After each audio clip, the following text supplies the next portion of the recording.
Thank you. My name is Herb Summers. I worked in management consulting throughout the country, productivity studies, going into firms, showing them how to staff. You need so many more people, less people.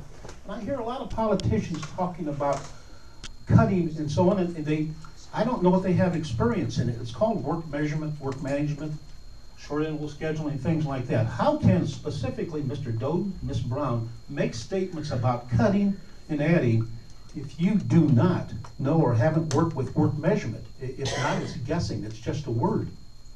But that's an interesting question, what your background is to make such statements like that. Go ahead. I think we'll start with Mr. Doden on that.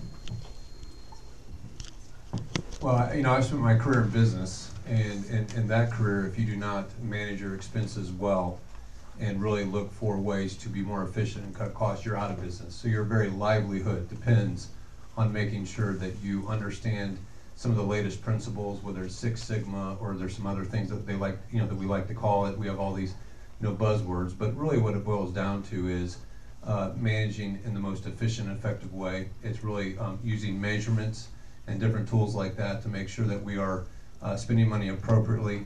And so what's important when you talk about cuts is to use those kinds of techniques that make sense within the environment. Now I will say this though, that you just can't have a plan to cut. We've always said you cannot cut your way to success. You must have a plan for growth.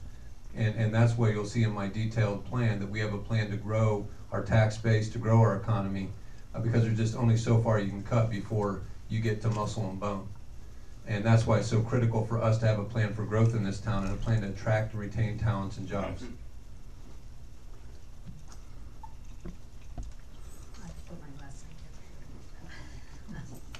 I'm going to assume that your work measurement would be benchmarks, and that's something that's sorely lacking in government. And I think that's something anybody can see who's dug down into the budget and looked at the city processes as I have.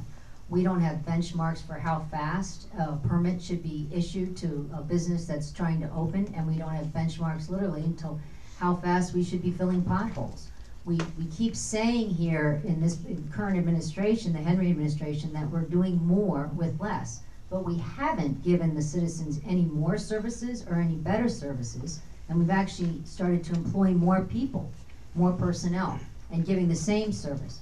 So what we need to do is we need to define what those standards are going to be, what we think as the government think you should be receiving, whether it's how fast those potholes and roads specifically are being repaired, or whether it's how many supervisors need to supervise a policeman. We have more chiefs in that department than we do have Indians. Those are the kinds of things we can all figure out and we can discern, and then you look at the end product, and then you go backwards, just as everything, and you figure out, are what we doing in process, is that getting us the end product that we are trying to achieve? Yes.